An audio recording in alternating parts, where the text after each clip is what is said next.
Ao lidar com somatórios, tenha sempre em mente que o índice de soma pode ser trocado de modo arbitrário. Por exemplo, considere esta somatória de um certo AI, em que o índice I varia de 1 até 3. Isso representa esta soma aqui, de 3 termos, A1 mais A2 mais A3. Observe que você pode trocar o índice de soma por uma outra letra qualquer, por exemplo, pela letra K, ou então pela letra J, ou qualquer outra letra que você queira. Todas essas somatórias representam exatamente a mesma expressão, A1 mais A2 mais A3. Dizemos que os índices de somatório são índices mudos, ou seja, você pode trocar o índice de somatório sem alterar o significado da somatória. Toda vez que você considerar o produto ou soma de duas somatórias, você deve ter em mente essa propriedade do índice mudo para escrever suas expressões corretamente. Então, considere, por exemplo, duas somatórias, que vamos chamar de A e B. A correspondendo a esta somatória aqui e B a esta somatória aqui. Como escrever, então, o produto destas duas somatórias? Nós temos aqui a primeira somatória, que é A. Podemos escrevê-la assim, usando o índice I. Porém, ao escrevermos a segunda somatória, precisamos usar outro índice de soma, por exemplo, o índice J, que é independente daquele primeiro índice I. Você veja que na primeira somatória, I varre todos os valores de 1 até N.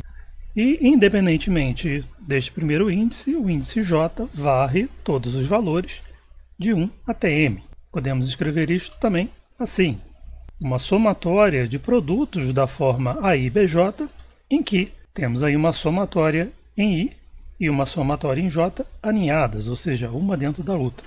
Isto representa uma expressão, uma somatória, cujos termos têm essa estrutura, AIBJ, na qual você faz o índice I percorrer todos os valores de 1 até N e você faz o índice J percorrer todos os valores de 1 até M. Então, nós temos uma expressão assim, com um termo em que I igual a 1 e J igual a 1. O próximo termo, I igual a 1, J igual a 2 e assim por diante, até este aqui, que corresponde a I igual a 1 e J igual a M. Esgotados, então, todas as possibilidades para J para esse valor específico de I, vamos agora ao I igual a 2. Novamente, com J igual a 1, J igual a 2 e assim por diante, até J igual a M. E repetimos isso aí para cada valor de I. A mesma ideia se aplica à expressão de potências de uma somatória. Por exemplo, considere essa somatória aí. O quadrado desta somatória, é claro, é o produto da somatória por ela mesma. Portanto, devemos escrever este produto desta forma: uma somatória com um índice I sendo multiplicada por uma outra versão desta somatória, agora com um índice diferente, um índice J. Escrevemos então esta potência A ao quadrado dessa forma: uma somatória em I e J de termos com essa estrutura, da forma AI a J. Da mesma maneira, podemos escrever outras potências, como por exemplo A3. Ela será composta de produtos da forma AI, AJ e AK, em que I vai de 1 até N, J vai de 1 até N também, e K vai de 1 até N. Temos aí, na verdade, 3 somatórias aninhadas. E essa ideia pode ser levada para potências superiores da somatória A. Uma outra propriedade relativa aos índices de somatória, que pode ser muito útil no tratamento de expansões em série, é a propriedade que podemos chamar de deslocamento do índice da somatória. Nesta somatória, temos aí o índice I é um número inteiro, o valor inicial dele é N e o valor final é M. É possível, no entanto, trabalhar com este índice deslocado numa quantidade constante delta. Bom, se aqui acrescentamos ao índice I uma quantidade constante delta, nós precisamos subtrair esta mesma quantidade delta do valor inicial de I e do valor final de I. Quer dizer o seguinte: temos a nossa somatória inicialmente com essa forma. Se nós acrescentamos uma constante delta no índice, em contrapartida, nós temos que subtrair esta mesma quantidade do valor inicial e do valor final do índice I. Fazendo isso, nós não alteramos o significado da somatória. Por exemplo, considere esta somatória de um AI em que I vai de 3 até 5. Ela representa essa expressão aqui, A3 mais A4 mais A5. Imagine que você queira escrever essa somatória não em termos de AI, mas em termos, por exemplo, de AI mais 3. há situações em que é conveniente fazermos esse tipo de transformação, como veremos em um vídeo posterior. Bom, se você acrescentou 3 unidades às ocorrências de i na somatória, você tem que subtrair 3 unidades do valor inicial de i e do valor final da variável i. Então, se o valor inicial de i anteriormente era 3, ele agora será 3 menos 3, ou seja, 0.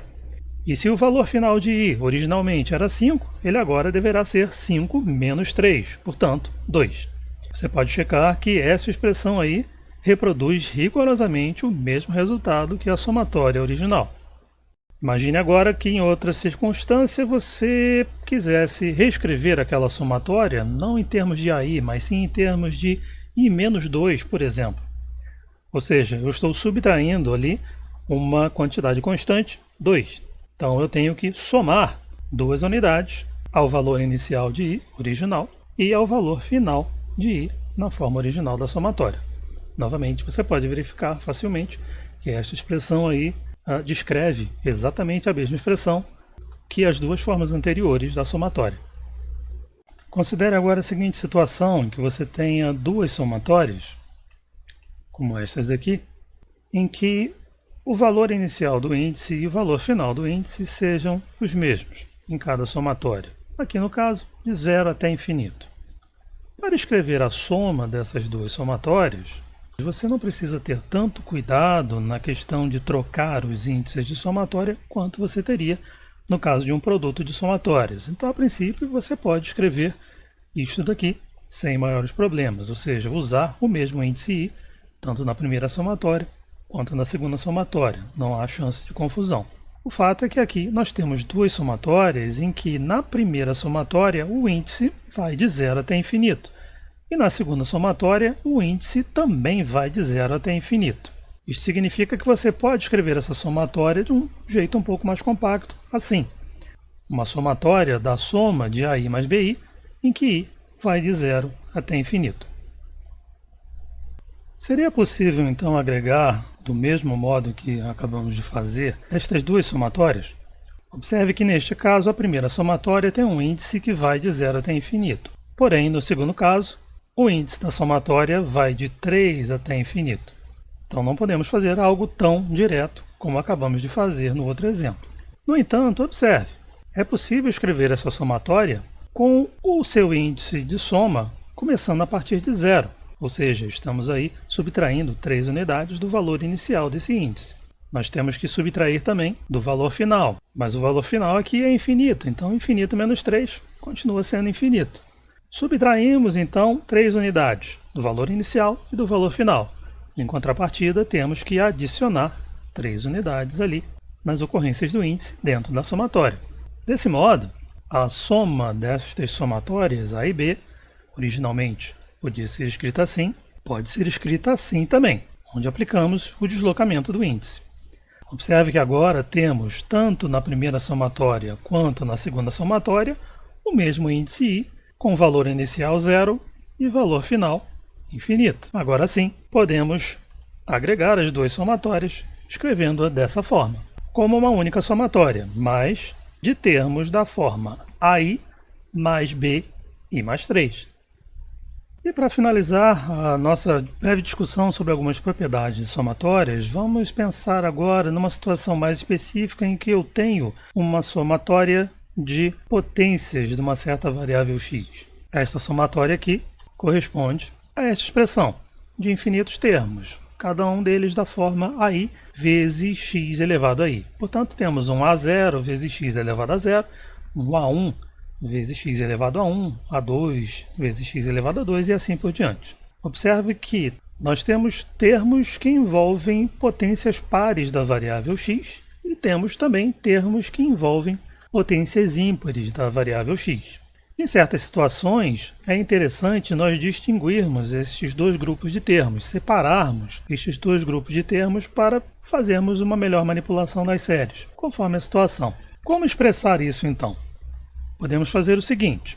O caso em que a potência i é uma potência par é o caso em que i pode ser escrito na forma 2n, em que n é um número natural, 0, 1, 2 e assim por diante. Observe que essa expressão gera somente valores pares para i.